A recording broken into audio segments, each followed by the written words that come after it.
Allez, si tout le monde est installé, on va pouvoir débuter. Éléonore, on peut faire l'appel, s'il te plaît.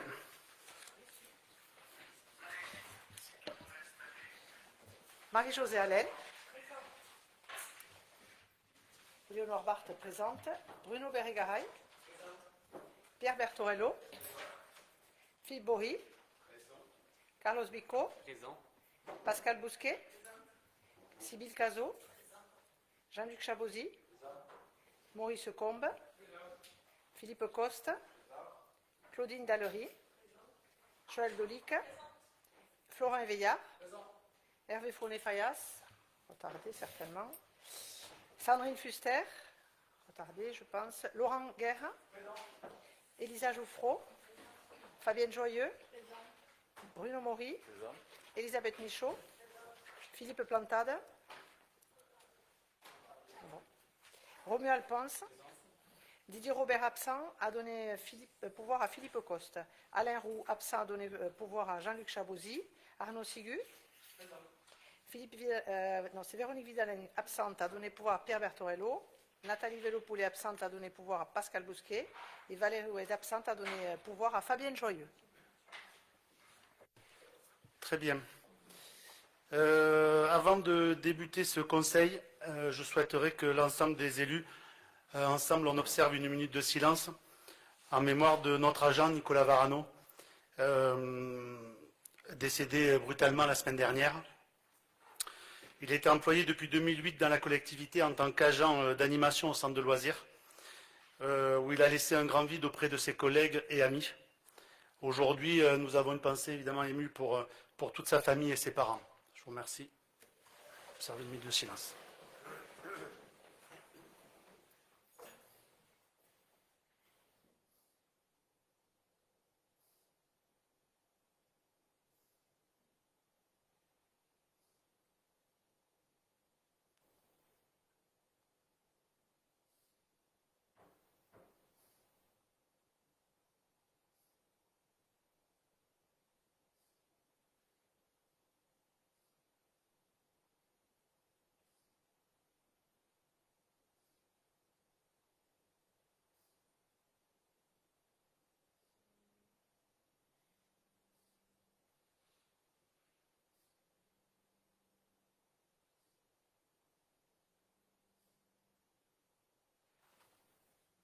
Je vous remercie.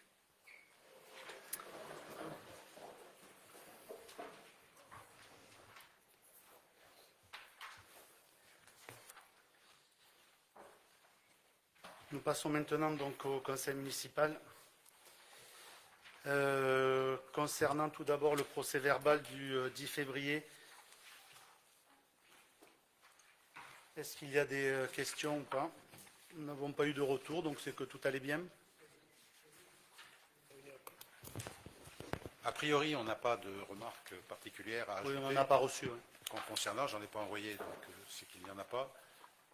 Si ce n'est bon qu'on peut regretter le début du non-enregistrement, en espérant que la technique sera de mise prochaine, enfin aujourd'hui notamment. Aujourd'hui. On a mis nos deux éminentes responsables techniques sur le coup qui étaient là, donc elles surveillent que tout se passe bien. Donc c'est lancé, je le vois en face de moi en direct, donc tout va bien et on espère que ça va tenir. Parce qu'autrefois ça avait débuté, ça s'était arrêté en plein milieu. Donc elles sont là, elles surveillent. S'il y a quoi que ce soit, elles seront prêtes à réagir, donc normalement tout est calé là-dessus. Pardon, excusez-moi, Monsieur Combe, on a fait apparemment des photos, justement, parce que je pense que c'était à cause de ça, à cause de la panne, je pense. J'ai vu que Mme Camille Tourlang a fait une photo du conseil municipal. Est-ce qu'il serait possible qu'on puisse l'avoir éventuellement? Je vous prie. Ah, je ne savais pas qu'on avait fait des photos. Vous avez fait une photo? D'accord, bon, on vous le transmettra. Oui, okay. Je n'étais pas au courant. Merci beaucoup. Donc, je passe aux voix. Qui vote contre? Qui s'abstient? Je vous remercie. Première décision qui concerne l'adhésion à l'UFCV, il n'y en a qu'une seule. Est-ce qu'il y avait des questions sur cette décision? Des questions ou pas? Maurice Combe. Monsieur Combe, Normalement, on a la FJEP qui est adhérente à l'UFOLEP, et on ne pouvait pas passer avec l'UFOLEP non plus par rapport à ça. Je pense qu'il y a plusieurs choix, mais ça fait déjà 3-4 années qu'on travaille avec eux. D'accord. Moi, je m'en souviens à l'époque, déjà on passe avec eux. C'est avec eux qu'on organise donc les séances et ça se passe bien. Donc du coup, pour l'instant, on n'avait pas de raison de changer. Et donc on renouvelle avec eux. Effectivement, ils sont plusieurs à le proposer. Et historiquement, on était avec eux. Donc tant que tout se passe bien, je veux dire, bon, pas de raison de changer. Ok, merci. Très bien. Alors, nous allons passer aux délibérations. Tout d'abord, adoption du compte financier unique CFU pour l'année 2024. Donc du coup, alors cette partie-là, on l'avait présentée en commission et lors du dernier DOB. Tous les éléments donc avaient déjà été présentés. La seule particularité de cette fois-ci, c'est que c'est la première fois que la collectivité va adopter ce document. Avant, il y en avait deux. Il y a un remplacement donc, du compte de gestion qui était élaboré par le comptable public et du compte administratif qui était élaboré par la collectivité. Donc maintenant, il n'y en a plus qu'un. On en a déjà parlé sur le dernier conseil municipal. Est-ce que néanmoins, vous avez quand même quelques questions là-dessus, puisqu'il concerne l'année écoulée 2024 ? S'il n'y en a pas, on peut le passer aux voix. Monsieur Bory. Oui, une simple remarque. Autant auparavant, on votait sur le compte de gestion, qui avait été effectivement validé par la trésorerie. Là, quand je regarde le document du CFU, je ne vois aucune validation de qui que ce soit sur le document.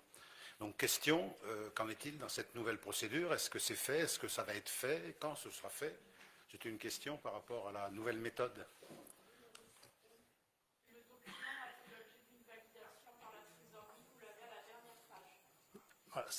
Voilà, c'est marqué à la dernière page, ça a été validé, hein, bien sûr, avant de vous le présenter, par la trésorerie. Ok, c'était simplement pour voilà. savoir ce qu'il en était. Alors, dans la mesure où on est sur le document qui prend la place du compte administratif, hein, qui traduit donc l'activité budgétaire de 2024, ayant voté contre ce budget l'année dernière, on sera amené à s'abstenir par rapport à cette délibération. Donc, qui s'abstient? Pardon. Ah oui, il faut que je sorte, c'est vrai, je n'ai pas l'habitude. Donc, je sors et c'est Fabienne Joyeux qui s'en occupe. Donc, je suis obligé de sortir. Voilà, exact.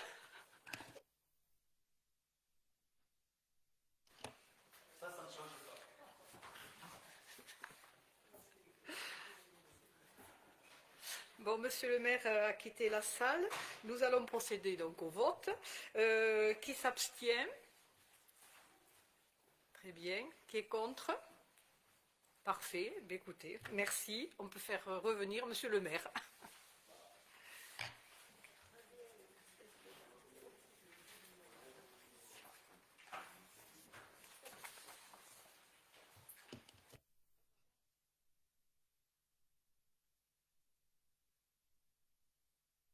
Ok. Alors, ensuite, affectation du résultat. Considérant qu'il convient de statuer sur l'affectation du résultat de l'année 2024 afin de prévoir sa reprise au budget primitif de 2025, considérant que le CFU 2024 fait apparaître un excédent de fonctionnement de 1 280 783,13 €. Il est proposé d'affecter le résultat de fonctionnement comme suit. Donc nous avons en réserve section investissement, donc 300 000 € sur les 1 280 000 et le report en fonctionnement donc du reste de 980 783 €. Est-ce que vous avez des questions par rapport à cette affectation? Non. Qui s'abstient? 4 qui votent contre. Je vous remercie. Délibération, même s'il n'y a rien que l'on doit passer, donc concernant le bilan de cession et acquisition de l'année 2024, considérant l'obligation pour les communes de 2000 habitants d'établir le bilan des cessions et acquisitions immobilières qui sont intervenues pendant l'année écoulée, considérant qu'il est proposé de constater l'état des cessions et acquisitions immobilières pour l'année 2024, cet état sera annexé au compte financier unique de l'année 2024. Donc il n'y en a pas eu. Mais il faut tout de même le stipuler. Donc, je me dis qu'il n'y a pas de questions là-dessus. Qui s'abstient? Qui vote contre? Je vous remercie. Nous passons maintenant donc au budget primitif pour l'année 2025. Alors, je fais une petite note pour vous expliquer. Alors, ce budget a été réalisé donc sur les bases du rapport d'orientation budgétaire présenté le 10 février 2025. Il a été établi avec la volonté, 1, de maîtriser les dépenses de fonctionnement tout en maintenant le niveau et la qualité des services rendus aux habitants, de prioriser les dépenses d'investissement qui visent à réduire les dépenses de fonctionnement et notamment ceux qui permettent la réalisation d'économies d'énergie, exemple récupérateur d'eau CTM, remplacement d'un véhicule, c'est le véhicule de transport qui sert notamment à la navette, qui est en diesel et qui là est en bout de vie, on va le remplacer par un électrique. Poursuite des remplacements donc des luminaires par des LED, isolation des combles de la mairie, etc. D'autre part, améliorer aussi le cadre de vie des habitants avec notamment la création d'un terrain sur la base de loisirs, un terrain de foot qu'on va totalement refaire. Réfection des allées du complexe sportif, automatisation du portail du parking principal sur la base de loisirs et début des études donc sur la vidéoprotection. Ensuite, avec entretenir aussi le patrimoine communal, par exemple sur la cantine où on va refaire un petit peu la peinture qui datait.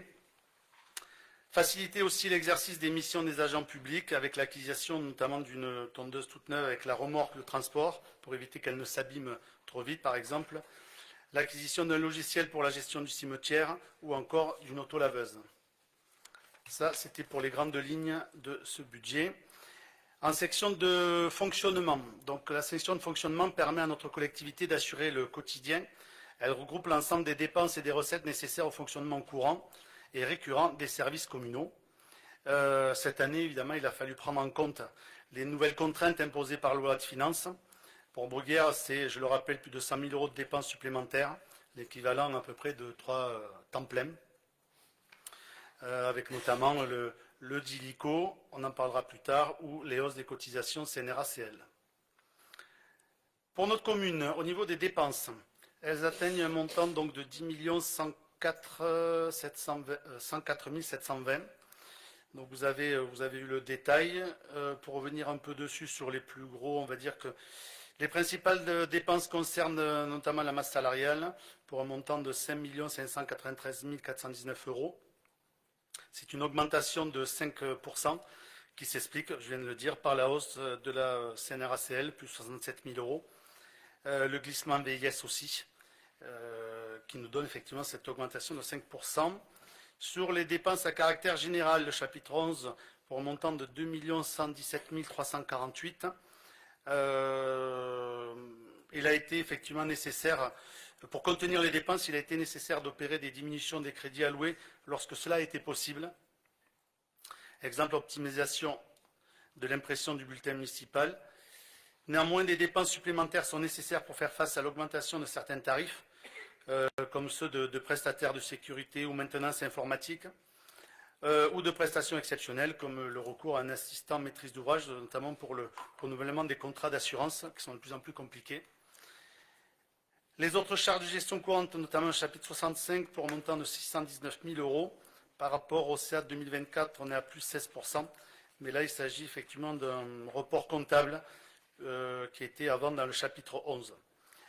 Mais nous avons quand même une augmentation due à une subvention plus importante au CCAS, qui sera sur le budget prévisionnel à 65 000 €, puisque nous avons, vous le savez, recruté à mi-temps une conseillère sociale pour s'occuper des dossiers qui sont de plus en plus nombreux. En 2025, la commune est concernée par le nouveau dispositif d'ILICO, je vous l'ai dit. Ce dispositif vise à prélever une certaine somme sur les recettes des collectivités concernées. Aujourd'hui, nous avons eu le montant donc, qui est prévu, qui est de 33 748 €. Il se fera donc sur le chapitre 14, atténuation de produits, où nous avons notamment sur ce chapitre-là aussi les pénalités SRU, notamment le pénalité SRU. Voilà, donc 33 000 € sur 3 ans. Au niveau des recettes, donc de fonctionnement, les principales recettes, c'est l'issue de la fiscalité, chapitres 113 et 731. Donc dans la fiscalité, nous avons le montant de 3 546 978 versé par Toulouse Métropole au titre de l'attribution de compensation. La DSC, dotation de solidarité communautaire versée par Toulouse Métropole, 155 000 euros. Des recettes issues de la taxe foncière, 2 446 347 euros. La TLPE, autour de 100 000 euros. Et les recettes issues de la taxe additionnelle droit de mutation, la DMTO, 170 000 euros, qui est en baisse par rapport aux autres années, qui est due au marché immobilier. Nous avons aussi, qu'est-ce qu'on a nous avons aussi des produits issus de services, donc chapitre 70 qui devra atteindre un montant de 1 231 000. On observe une petite baisse qui s'explique par la tarification à la cantine scolaire, suite à la mise en place à 1 euro pour certaines familles. Mais évidemment, cette diminution, on l'a déjà dit, vous l'avez vu en commission, elle est compensée puisque l'État va nous redonner de l'autre côté, je crois autour de 83 000 euros, mais on y reviendra tout à l'heure, mais si c'est ça, 83 000 euros. Au niveau des dotations, cette année, nous sommes à 104 000 au niveau de la DGF, qu'on a reçu, on n'est plus dans le prévisionnel, donc là on vient de le recevoir. On avait tablé sur 107, on sera à 104. Donc la subvention donc, de l'État pour la mise en place du repas à 1,83 €. Nous avons toujours un partenaire privilégié sur les services petite enfance, enfance et jeunesse, la CAF, qui nous verse 723 430 euros.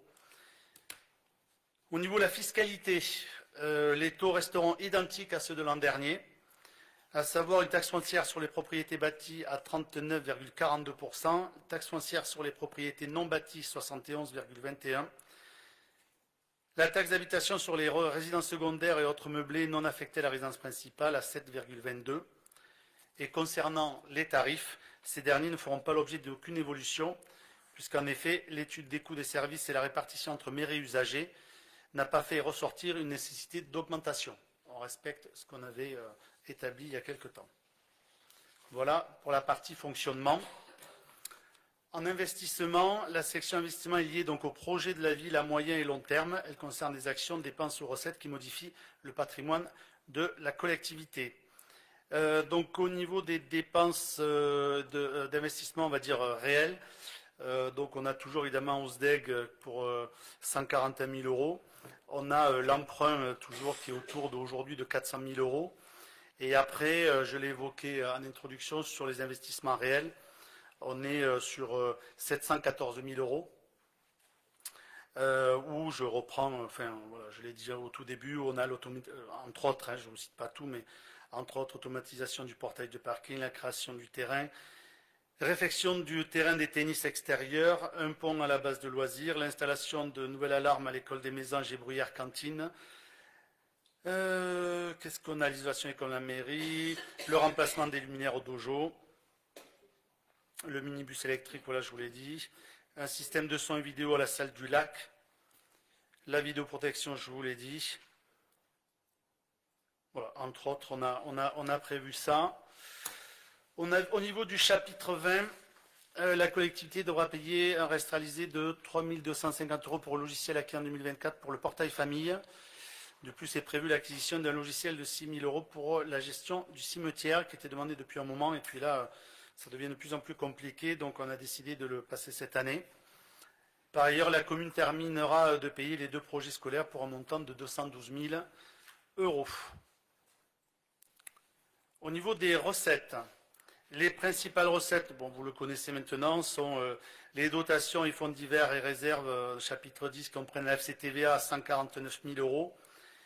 Les recettes liées à des pubs, donc c'est une opération qui se trouve route de Villemur avec 29 logements, donc on aura 112 000 euros. Et nous avons toujours les subventions d'investissement qui devraient atteindre cette année 655 578 euros qui sont versés généralement, enfin, versés par le conseil départemental, la CAF, l'ADEME ou le conseil régional. L'état de la dette, donc il n'y a pas d'emprunt prévu sur cette année, sur l'année 2025. Et j'en ai terminé pour cette présentation rapide du budget primitif 2025. Est-ce que vous avez des questions? Oui, allez-y. Monsieur Combe, alors tout d'abord, le système anti... Il y avait, pardon. ce qu'Elisa avait, je vous ferai le même, mettez-vous d'accord, peu importe, un seul à la fois. Vas-y. Oui, pardon. Donc, Elisa Jouffroux. Mais je buvais, pardon. Concernant la vidéoprotection, Oui. elle va se trouver où? Va-t-on Alors, trouver les on caméras? en est qu'au stade des études. On a fait faire un audit par la gendarmerie qui s'occupe de ça, enfin qui peut nous faire, et on leur a demandé de nous faire une petite étude de savoir où étaient les points qui pouvaient être importants, notamment entrée de ville, etc. Là aujourd'hui, voilà, ils nous ont fait un premier rapport, nous on en a discuté. Maintenant on va lancer, il va falloir lancer, comment on appelle ça, un appel d'offres. Alors on va passer normalement par la métropole. C'est ça, hein, c'est un appel d'offres. Hein. Une commande, voilà, un groupement de commandes parce qu'il y a plusieurs communes qui veulent le faire, donc pour diminuer les coûts. Et à partir de là, dès qu'ils auront choisi un prestataire, on va travailler avec eux pour savoir comment on fait et où on met les caméras. Il n'y aura pas 50 caméras d'un coup, c'est pas l'objectif. Mais la gendarmerie notamment, eux, ce qu'ils voient, c'est les entrées et sorties de ville pour pouvoir après, en cas de cambriolage, voir qui rentre, qui sort dans les. Voilà, c'est une idée.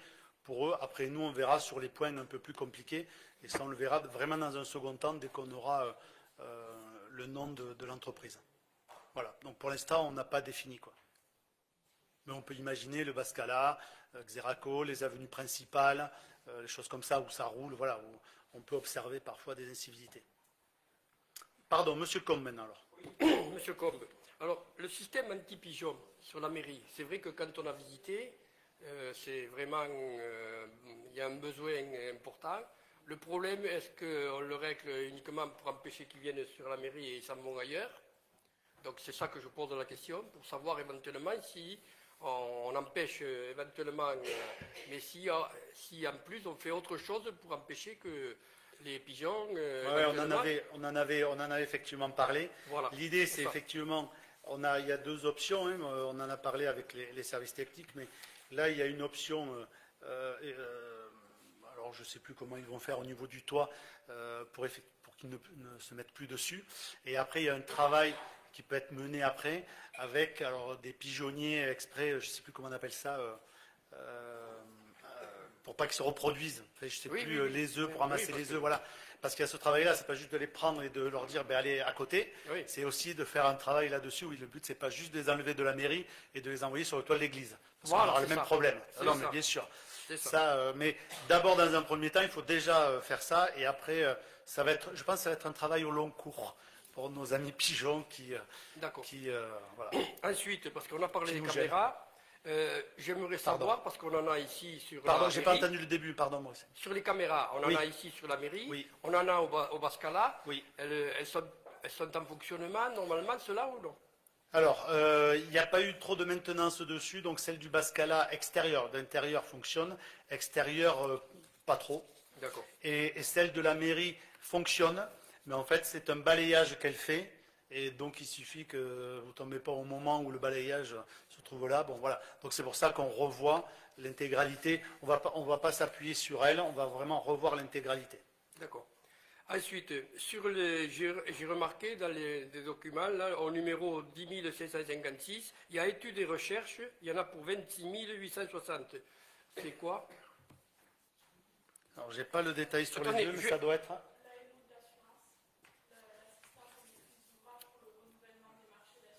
Ah, mais c'est ça, le renouvellement. Ok.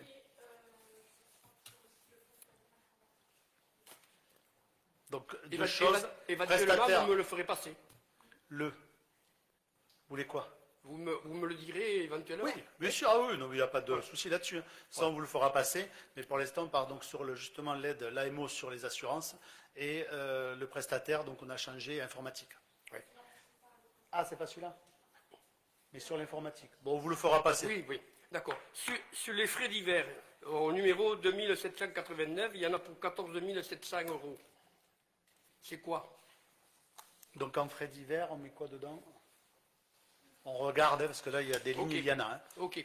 Et ensuite, la dernière, pour moi, c'est la police. Oui. J'ai vu qu'il y en avait pour 33 569. 33 33 669. En investissement ou en fonctionnement? Je ne sais pas. Je m'excuse. C'est un plus, mais je ne sais pas. Alors, si c'est en fonctionnement, c'est normal, puisque voilà, on a, on a eu du recrutement, donc c'est normal. Et après un investissement, c'est pour ça, je pense que c'est plus sur la personne qu'on a eu, qu'on a recruté en plus en janvier. Une autre personne arrive en juin, parce qu'en investissement, aujourd'hui, on n'est pas là. On a prévu peut-être des travaux de réfection à l'intérieur, ça c'est encore à l'étude. Et après, ils ont souhaité avoir des caméras piétons. Voilà. Okay. Donc, et ce n'est pas ce montant-là. Donc le montant, c'est du fonctionnement. Par contre, sur la police municipale, Oui. Je n'ai plus vu les vélos. Parce qu'on avait acheté dans le mandat précédent, on avait acheté deux vélos, si je ne me trompe pas. Ils y sont, et justement, on en a parlé pas plus tard que la semaine dernière. Là, les beaux jours vont revenir. Pour l'instant, ils le faisaient à pied, mais ça sera l'occasion aussi d'aller faire des tours justement de surveillance sur la commune avec le vélo. Okay. Ils sont toujours à la police. On ne les a pas supprimés. Monsieur Bory. Merci. Le lissage des recettes, là, qui est induit le lissage des recettes, qui est induit par la loi de finances. Est-ce qu'on a la certitude de la somme annoncée ou pas? Est-ce qu'on a un courrier officiel qui nous dit... Sur les 33 000 ouais. Oui, oui. C'est une question. Alors le Dilico, on l'a sur le Dilico. Oui, oui. Oui, on l'a reçu. Oui, oui, ça, on a le courrier. Donc, on a le courrier. Oui, on est parti pour 33 000 € par an. D'accord, c'est officiel. Oui. Alors, une autre question. Les pénalités SRU, est-ce qu'on a la connaissance du montant? Oui, ça y est. Il est de... Elle va vous le dire. Ça y est. Non, Là, on a tout. En fait, je pense qu'ils savaient notre. Ouais, on avait rendez-vous et on a eu une réponse aujourd'hui et une vendredi. Donc ça permet. S'ils veulent qu'on vote le budget, oui, il je faut qu'on pense. nous donne les infos. Oui, oui. Oui, bon, ils auraient pu ne pas le faire, mais en tout cas, on les a reçus. On vient de recevoir le montant, il s'élève à 32 583, quelques centimes. Voilà. Donc il a bien baissé par rapport aux autres années. C'est-à-dire qu'on avait prévu, on l'avait anticipé à 93 000, mais on est sur 32 000, oui, 33 000. Alors on a remis. Voilà. Donc, on est sur un montant moins important. Quasi identique. Ce qui voudrait dire qu'on a une pénalité qui est moindre eu égard au nombre... Eu égard au nombre de logements au sociaux qui ont rattrapage qui a pu été être fait. réalisés. Voilà. Oui. Alors après, je reste toujours méfiant, on verra l'année prochaine. Oui. Parce que le calcul des résidences principales, bon, n'a pas trop bougé. Et donc j'attends... on était très anxieux sur cette année. Je pense que notre anxiété va se reporter sur l'année prochaine. C'est possible. Peut-être. C'est possible. Oui, oui. Donc on va voir. Sur le volet service, le constat est fait que bon, il n'y a pas pour vous besoin de changer les règles de paiement pour les usagers eu égard à la répartition que la majorité municipale a souhaité avoir entre la part usagée et la part commune. Oui, oui. Une des propositions que nous avions faites par le passé était de se diriger sur l'école de musique vers une tarification au quotient familial pour permettre un accès plus facile pour un certain nombre d'enfants, notamment je pense aux jeunes et aux enfants des familles qui étaient plus modestes. On n'a pas relancé la réflexion sur ce sujet, mais il semblerait quand même opportun d'avoir une réflexion là-dessus, nous semble-t-il, dans un budget. Je ne sais pas, comme on a changé de maire. Aujourd'hui, là, on n'a pas mené entre-temps. cette réflexion-là. Je sais que vous l'avez portée. Aujourd'hui, on ne l'a pas menée en tout cas. Est-ce qu'on peut aussi peut-être mesurer un impact qu'il pourrait y avoir si on a une fermeture de classe à l'école élémentaire ou primaire, puisqu'il est question sur le budget? Alors, non. Enfin, non. Là, Sachant qu'on n'a aucune certitude. oui, voilà, c'est ça. Vous le savez, vous êtes à la commission enfance et jeunesse. Aujourd'hui, on n'est pas sur... il y a beaucoup de bruit, mais pour l'instant, je ne pense pas qu'on soit sur une fermeture. Donc non, on l'a pas prévu. Et puis, si c'est une fermeture, c'est 30 élèves. Donc je pense que ça sera vraiment à la marge. Et encore pas 30, parce que c'est souvent, il suffit qu'on soit 27 ou 26, selon les quotients, pour que ça ferme. Mais là, a priori, très honnêtement, on n'en est pas là. Carlos, un mot? Dans les opérations de carte scolaire, il n'y a pas eu de décision de fermeture prise en février. Non. Voilà, Pas à ma connaissance. Carlos Vico. Donc aujourd'hui, on a ouvert une classe provisoire en septembre 2024. Au cas de saison, ça reste une classe effectivement provisoire. Donc effectivement, le comptage du mois d'avril nous donnera le verdict, savoir si on maintient ou pas cette classe à la rentrée. Aujourd'hui, le comptage qu'on a, il est quand même plutôt positif et favorable, je l'espère, au maintien de cette classe. Et aussi, avec toutes les livraisons qu'on a au niveau des logements, il y aura aussi un impact plutôt à la hausse sur le nombre d'élèves, notamment aux Bruyères et aux Mésanges. Le poste qui avait été créé en septembre 2024 avait un caractère Provisoire. pour l'année, provisoire. Exactement. D'accord. Très bien. S'il n'y a pas d'autres questions, je le passe aux voix.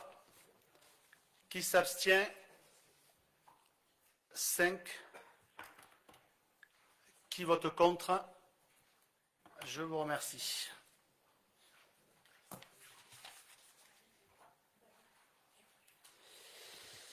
Alors, adoption des taux pour l'année 2025. Ah oui, alors, je vous fais passer... hop. Donc, je vous fais passer ça que vous devez signer, que vous l'ayez voté ou pas. Peu importe, il vous faut le signer. Hein. D'accord? Et vous le faites passer. La dernière page. Celle-ci, on est d'accord. Allez.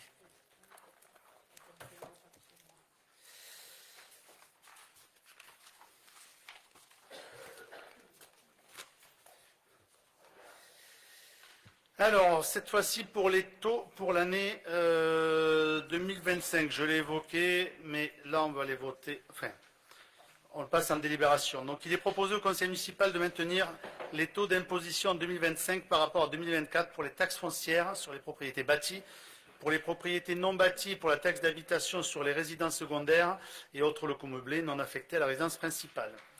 Il est proposé au conseil municipal de fixer les taux applicables sur la commune pour l'année 2025 comme suit.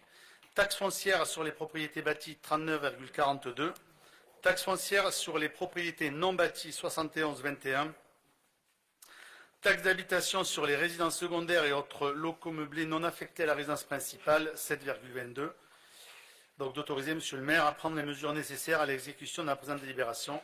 Charge de notifier cette décision aux services préfectoraux. Non, on ne les bouge pas. Une petite remarque, il faut qu'on Monsieur sache Bory. Que les habitants sachent qu'il y a une augmentation des bases, encore une fois, comme chaque année d'ailleurs, mais avec des taux qui ne sont pas négligeables, qui viennent s'ajouter à toutes les augmentations qu'on a depuis 2020, à Bruguière comme ailleurs, mais à Bruguière en particulier. Pas en particulier à Bruguière, comme partout ailleurs, effectivement, les communes ont été malheureusement obligées de monter la taxe foncière. Et les bases, oui, effectivement, c'est l'État qui le décide, et cette année vont aussi augmenter. Voilà. Qui s'abstient? Qui vote contre? Je vous remercie.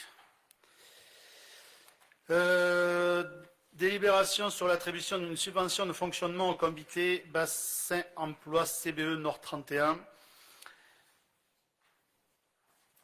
Considérant que le CBE de Haute-Garonne est une structure à vocation intercommunale et fédératrice en faveur des demandeurs d'emploi et des entreprises résidant dans les communes adhérentes à l'association, et qui a capacité de passer toute convention avec des organismes pour faciliter l'insertion par l'emploi, considérant la volonté de soutenir cette initiative et dans l'intérêt général, il est proposé que la commune de Bruguière alloue un concours financier en concluant une convention de partenariat avec le CBE, considérant que le montant de la subvention allouée est calculé sur la base d'une participation par habitant de 4,25 € fixée lors de l'Assemblée générale du 13 octobre 2008 et sur la base du recensement de la population légale bruguiéroise 2021 entrant en vigueur au 1er janvier 2025, soit 6 011 habitants, considérant que le montant de la subvention s'élève donc à 25 546,75 € pour l'année 2025.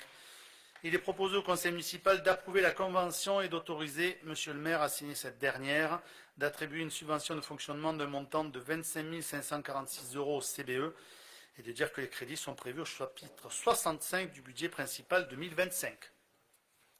Est-ce que vous avez des questions? Je le passe aux voix. Qui s'abstient? Qui vote contre? Je vous remercie. Alors, modification du tableau des emplois. Donc, considérant que les emplois de chaque collectivité ou établissement sont créés par leur organe délibérant, il leur appartient donc de fixer l'effectif des emplois à temps complet et non complet nécessaires au fonctionnement des services dans le respect des dispositions de la loi précitée portant dispositions statutaires relatives à la fonction publique territoriale.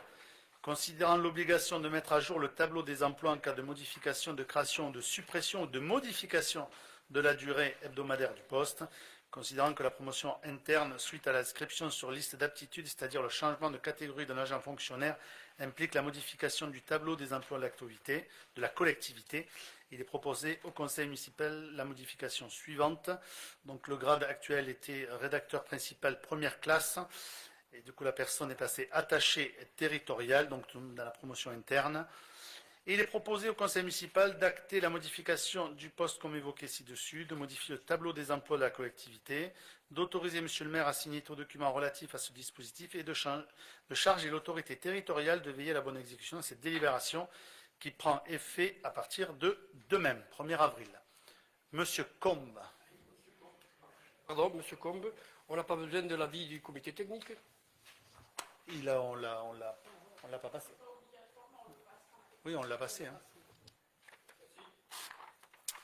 Je passe aux voix. Qui s'abstient? Qui vote contre? Je vous remercie pour cet agent. Monsieur Boris. Ça concerne quel agent?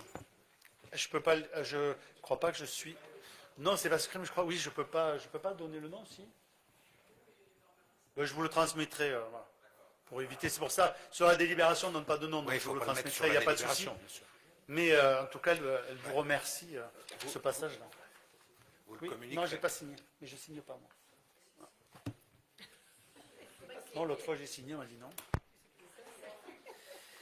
Allez, cette fois-ci, on passe la parole à Pascal Bousquet pour l'adoption de la charte de la participation citoyenne de Toulouse Métropole. Considérant qu'en date du 20 octobre 2022, le Conseil de Toulouse Métropole a adopté l'approbation de la charte de la participation citoyenne, qui est un document définissant un cadre pour l'intervention de la métropole dans la conduite des démarches de participation citoyenne. Ce document peut servir de référence à l'ensemble des acteurs locaux engagés dans la conception, la mise en œuvre et l'évaluation de politiques publiques. Considérant que cette charte a été rédigée à l'issue d'une démarche collaborative conduite avec des élus, des agents et des membres des instances citoyennes de la métropole et des communes. Considérant que ce document précise les grandes valeurs et les principes sur lesquels se bâtit la participation citoyenne métropolitaine, tels que la transparence, la clarté, la garantie de l'intérêt général, la confiance, l'accessibilité et la lisibilité, l'inclusivité et l'équité, qu'il représente des instances et des démarches déjà conduites par la métropole, en lien le cas échéant avec les communes et les acteurs de son territoire. Enfin, la charte propose 4 grandes orientations pour améliorer la participation citoyenne à l'échelle de la métropole. Développer l'apprentissage de la citoyenneté et l'intérêt pour la chose publique. Utiliser des outils diversifiés pour permettre à tous de mieux s'informer et de participer. Renforcer au bénéfice des citoyens l'expertise des agents et des élus sur la participation citoyenne. Rendre compte et évaluer la participation. Considérant que les communes qui le souhaitent peuvent adopter cette charte. Considérant que la commune de Bruguière s'est engagée dans une démarche de participation citoyenne depuis plusieurs mois déjà et souhaite s'inscrire durablement dans cette dynamique, considérant que la charte de la participation citoyenne de Toulouse Métropole constitue un document cadre à vocation générale qui permet de poser le fonctionnement, les règles et les objectifs des dispositifs de participation citoyenne et que ce document reprend les grandes orientations définies par la collectivité à la suite des rendez-vous citoyens, à savoir la volonté d'informer les citoyens sur l'actualité de la commune, le fonctionnement, la volonté de travailler avec les citoyens sur des thématiques importantes pour faire en sorte que les décisions prises soient le plus adaptées possible à leurs besoins et attentes, la volonté de faire participer les citoyens activement dans le processus décisionnel. Il est donc proposé au conseil municipal d'adopter la charte telle qu'annexée à la présente délibération et d'autoriser M. le maire à signer tout document nécessaire à l'exécution de la présente délibération. Des questions? Oui, M. Bory. Oui. Je serais tenté de dire qu'il est temps que la ville de Bruguière signe cette charte depuis 2022. Question, il y a 27 communes qui ont participé à l'élaboration de cette charte. Est-ce que la commune de Bruguière a participé à l'élaboration de cette charte? Puisqu'on n'avait pas d'informations à l'époque, aucunement, donc je voulais savoir si la ville de Bruguière avait participé à l'élaboration de la charte, qui est intéressante, hein, au demeurant. Alors, à ma connaissance, je ne sais pas. Peut-être que le conseiller métropolitain pourrait nous répondre.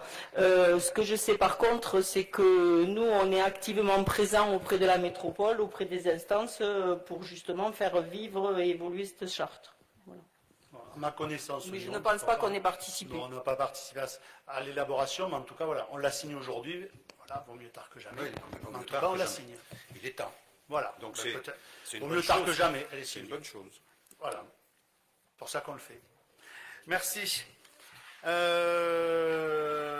Qui s'abstient? Qui vote contre? Je vous remercie.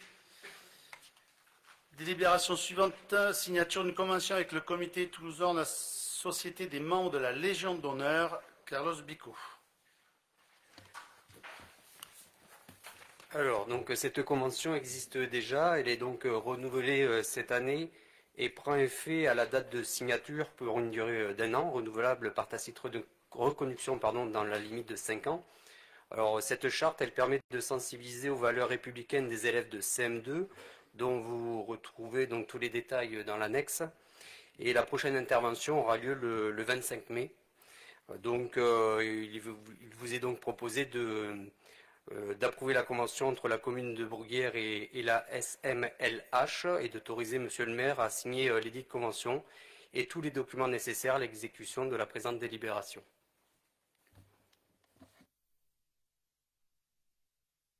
Des questions? Voilà, c'est traditionnel, on le fait chaque année, ça fait déjà un petit moment.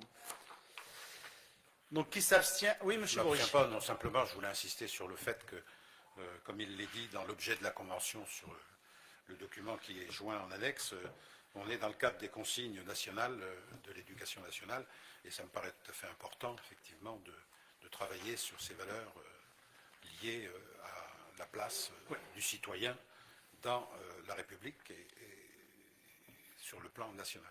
Oui, tout à fait. C'est pour ça qu'on le fait maintenant déjà depuis, je sais pas, je pense au moins, oui, sur demandant, on le faisait déjà, oui, tout à fait. Donc, plus de questions, qui s'abstient, qui vote contre? Je vous remercie. Délibération suivante d'adoption de la programmation culturelle du Bascala pour la saison 2025-2026. Marie-Jo Allen.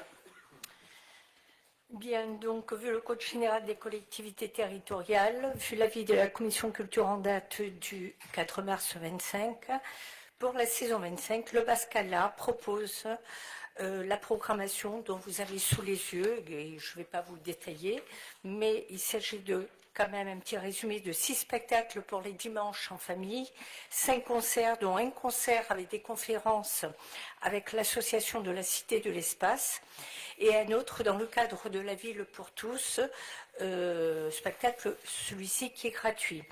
Ensuite, vous avez également 3 soirées années 2000, 90 et 80, 2 soirées humour avec Gérard Dahan et Blandine Lehoux, et une soirée musicale avec l'école de musique de Bruguière qui, elle, sera gratuite.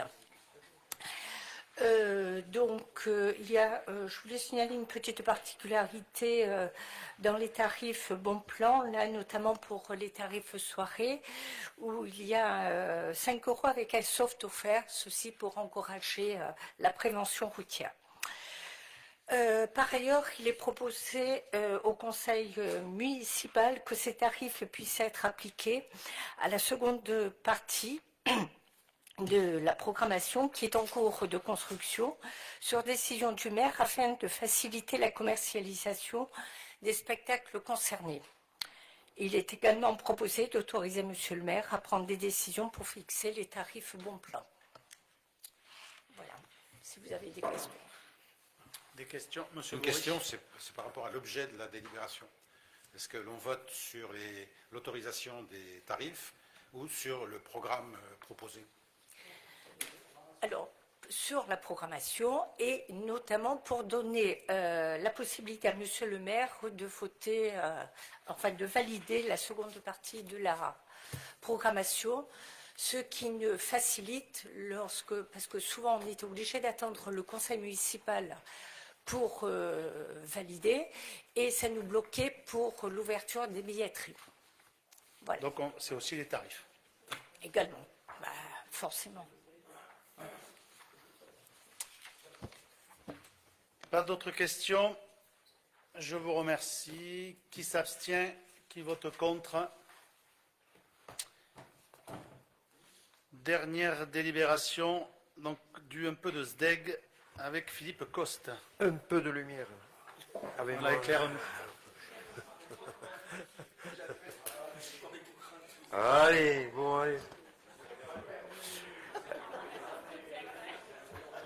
Ça y est, c'est bon. On peut y aller. Intégration donc dans la cartographie de l'impasse des Cygnes. Vu la demande de la commune concernant l'intégration cartographique de l'impasse des Cygnes, le SDEG a réalisé l'étude de l'opération suivante. Intégration cartographique du SIG pour l'impasse des Cygnes et la géoréférence à faire sur site. Compte tenu du règlement applicable du SDEG, la part restant à la charge de la commune se calculerait comme suit. Pardon. On va le perdre.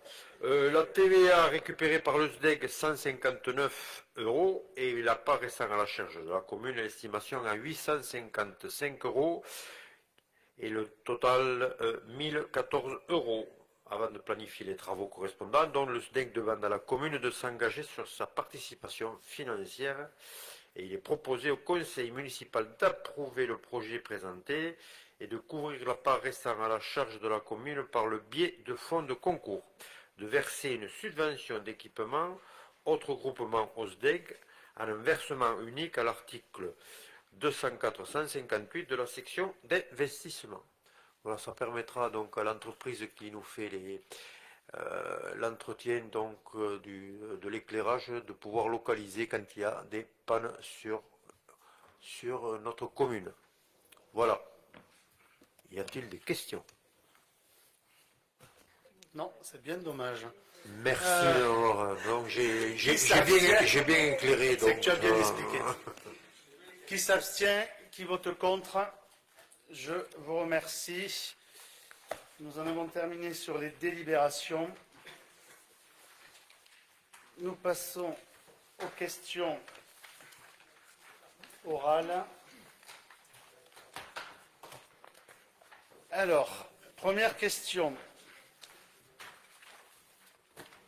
Concernant les gens du voyage avenue du Paradis, près du point P, votre question, s'agit-il d'une installation autorisée par la commune? Alors non, je n'ai même pas besoin, déjà que j'ai lu, non, évidemment que non, d'accord. S'agit-il d'une installation autorisée par la commune ou par Toulouse Métropole? Qu'en est-il exactement? Par ailleurs, où en sommes-nous du futur terrain et projet d'accueil des gens du voyage? Donc deux questions en une. Non, il s'agit d'une installation totalement illégale. Les citoyens français itinérants sont installés sur un terrain appartenant à une personne privée. Par conséquent, donc, ni la commune ni Toulouse Métropole ne sont compétents pour engager une procédure permettant leur expulsion. Par contre, effectivement, j'ai été alerté par le propriétaire. Nous avons écrit au préfet pour lui expliquer la situation. Et c'est au propriétaire aujourd'hui qui a fait toutes les démarches administratives et judiciaires pour pouvoir procéder à l'expulsion par les forces de l'ordre. Enfin, le préfet donnera, une fois qu'il aura l'aval de la justice, qu'il pourra procéder à l'expulsion avec l'aide des gendarmes. Voilà. Ah non, non, j'ai pas de date. Il ne m'a pas recontacté. Le propriétaire, depuis, ça va faire 15 jours, 3 semaines, je ne l'ai pas eu à nouveau et il ne m'a pas recontacté. La procédure est en cours. Voilà. Oui, non, mais même sur en direct, vous pouvez aller dessus, même en vrai. Concernant l'autre équipement, donc, elle a été positionnée sur le PLUH, comme vous le savez, et depuis, pour l'instant, je n'ai pas plus d'éléments à vous fournir, puisque vous m'aviez posé la question la dernière fois. Mais on vous tiendra évidemment informé dès qu'on en saura plus. Concernant la déchetterie, alors, question, il y a 2 ans, nous avions interrogé le maire afin de prévoir la réalisation d'une nouvelle déchetterie au nord de l'agglomération de Toulouse. L'hypothèse d'une réalisation à CP avait été évoquée. Qu'en est-il à ce jour, sachant que la déchetterie de Saint-Alban est fréquemment saturée? notamment suite à l'abandon du service de ramassage hebdomadaire et gratuit des déchets verts. Nous demandons par ailleurs que la déchetterie de Saint-Alban puisse être ouverte entre 12h30 et 13h30 tous les jours. Donc Déco7 porte toujours un projet de construction d'une nouvelle déchetterie sur le nord de Toulouse. Le projet prévu initialement à CP a été abandonné faute d'accord avec les riverains du projet. Une alternative aurait été trouvée sur un terrain à Castelnau-Estrettefond. Les démarches à ce jour sont en cours pour s'assurer que l'acquisition du foncier appartenant à une personne privée sera bien possible. Une fois cela fait, il faut compter entre 2 ans et demi, 3 ans avant la mise en service. Concernant l'ouverture de la déchetterie de Saint-Alban entre midi et 2, certaines déchetteries étaient ouvertes entre midi et 2 et il s'agissait des périodes pendant lesquelles les fréquentations étaient les plus basses. Aussi, au renouvellement du marché pour maîtriser les coûts et harmoniser les horaires d'ouverture sur l'ensemble de nos déchetteries, il a été décidé de fermer les sites entre midi et 2 en semaine et de maintenir des journées continues le samedi pour lequel cela se justifiait.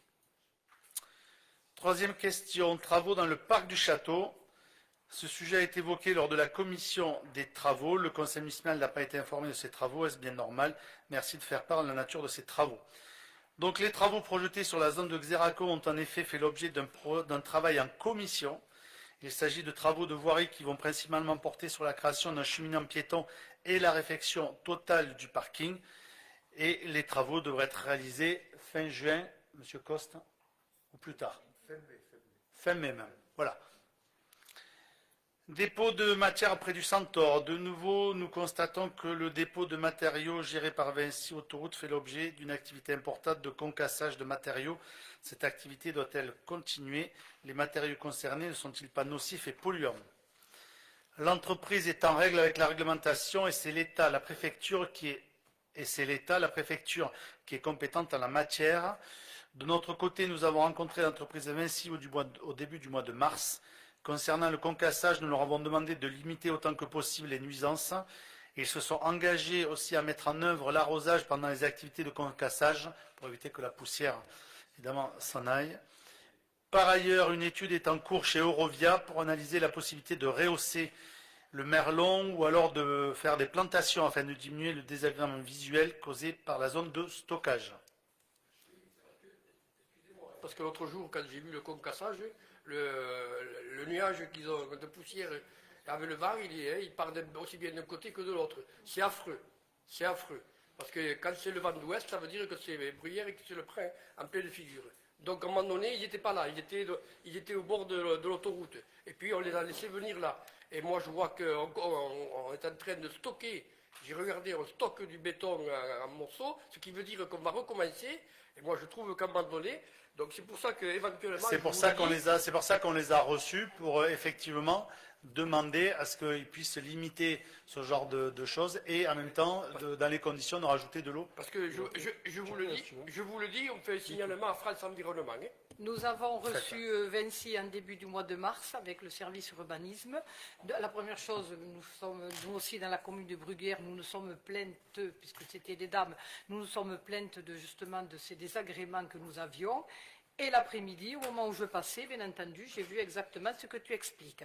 Donc, on a immédiatement refait un courrier à la direction qui est à Bressol, je crois, de Vinci. Donc, la dame qui est en charge de ce dossier a contacté Eurovia pour faire des aménagements, comme Monsieur le maire vient de vous expliquer.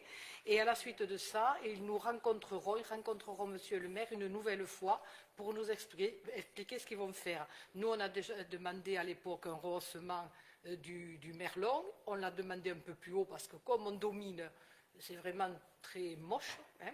Ensuite, on a demandé à ce qu'il y ait des arbres dont les feuilles ne soient pas caduques, parce que quand c'est l'hiver, on ne voit que ça. Et on a demandé que ce soit arrosé le jour où ils concassaient, sachant que par contre, ils ne retireraient pas le terrain appartenant aux ASF et à l'État. Ils ont un accord avec Eurovia, ils n'iraient pas ailleurs. Le retirer. Voilà, mais je vous donne les explications qui nous ont été fournies. Ils doivent revenir rencontrer Monsieur le maire.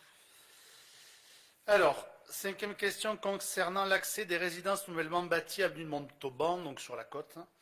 Est-il prévu une communication pour les véhicules automobiles entre les deux résidences? Donc je vous confirme, parce qu'on en a parlé, qu'il n'y a pas effectivement, les deux résidences sont indépendantes l'une de l'autre et il n'y a pas de communication voirie entre les deux.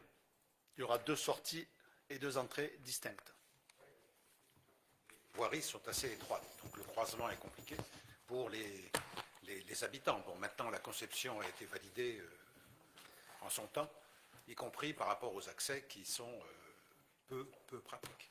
Bon. Ah oui, non, mais ça, alors là, on en a déjà discuté, on est bien d'accord là-dessus, mais effectivement, ça a bien été validé, enfin, Fabienne peut vous le confirmer. Les accès ont été validés par la métropole, par les services nord, par les services instructeurs, c'est passé au service des pompiers. Nous avons, nous, signalé, puisque nous y sommes allés avec le service urbanisme au moins une trentaine de fois. Voilà. Nous n'avons pas obtenu satisfaction. Ça correspond au cahier des chartes du territoire nord. Donc voilà. Je suis d'accord avec vous. Et pompiers, pareil. Donc, et pompiers, pareil. Et pourtant, on a alerté. Et aujourd'hui, je suis d'accord avec vous, on en a discuté avec... Et là, pour le programme d'en bas, on a réalerté la métropole. On ne voudrait pas se retrouver dans une même conception. Donc, on y veille, on surveille. Mais... Non, normalement, l'autre ne sera pas la même quand même. Pas tout à fait, C'est parce qu'on a modifié le système du ramassage des ordures ménagères. Ce sont des voies privées au sein des résidences. Donc, la commune ne peut que très difficilement intervenir par rapport à ça. Après se pose le problème quand même de la communication et de l'accès sur la route de Montauban qui va générer quand même un certain nombre de problèmes que l'on aura à gérer ultérieurement vu le nombre d'habitants au mètre carré, si je puis dire, qu'il y a maintenant dans la côte. On sera vigilant, enfin moi je le regarde régulièrement, pour l'instant je n'ai pas vu de problématique, mais effectivement si on sent qu'il y a vraiment des problématiques, à ce moment-là on prendra peut-être contact avec le promoteur, enfin tous les constructeurs, mais bon, Caillot.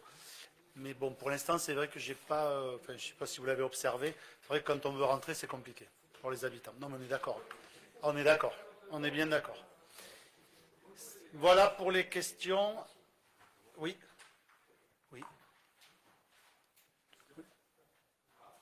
Alors, je n'ai pas de questions, si ce n'est que mon vote par rapport au budget, c'est parce que j'estime que la situation est assez détériorée sur le plan national et se répercute sur les territoires, et notamment les communes, et que je pense que le budget actuel n'est pas à la mesure de ce que l'on pourrait attendre.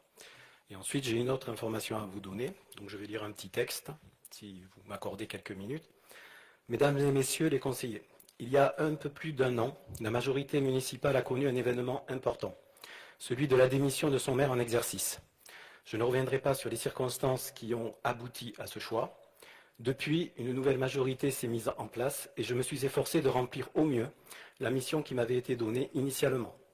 Cependant, à la suite d'une profonde réflexion, je m'exprime aujourd'hui devant vous pour vous annoncer que j'ai décidé de démissionner de ma fonction de conseiller délégué en charge du développement durable, du patrimoine et des espaces verts. Cette décision n'a pas été facile à prendre pour moi, car vous le savez, j'ai le plus grand des respects pour la fonction d'élu. C'est une fonction qui me tient particulièrement à cœur, car elle s'exerce au service de notre commune avec dévouement et engagement. C'est une fonction qui nous oblige. Cependant, après une réflexion approfondie et au regard de mes convictions et de mes aspirations pour Bruguière, il m'est apparu nécessaire de prendre du recul par rapport à mes responsabilités actuelles. Je tiens à remercier ici celles et ceux avec qui j'ai eu plaisir de partager durant ces années de beaux moments et de belles décisions, sans oublier des moments plus difficiles. Pour ma part, je crois avoir fait avancer, même si ce n'est pas autant que j'aurais aimé, les dossiers dont j'ai eu la charge. Certains choix, certaines décisions, dans mon domaine du développement durable ou des espaces verts, font désormais partie du quotidien des Bruguiéroises et Bruguiérois. J'ai peut-être également contribué, modestement, à faire évoluer la mentalité en la matière. Cependant, je crois qu'il est temps pour moi de poursuivre mon engagement en tant que simple conseiller municipal, mais en dehors de la majorité actuelle. Cette décision me permettra de mieux représenter mes convictions personnelles et de continuer à œuvrer pour nos habitants tout en apportant une perspective différente et constructive au débat. Je reste profondément attaché à Bruguière, dont ma grand-mère fut l'une de ses enfants il y a plus d'un siècle déjà. Je reste profondément attaché aux Bruguiéroises et Bruguiérois. Je continuerai à travailler avec détermination pour défendre leurs intérêts et à aimer Bruguière. Je vous remercie.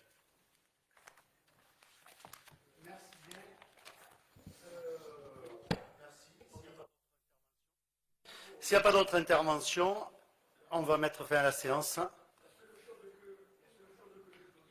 Vous pouvez féliciter l'entreprise qui a fait les travaux pour le passage aux écoles là-bas, le passage sécurisé, car effectivement, au passage piéton, car effectivement, ils ont fait un joli travail.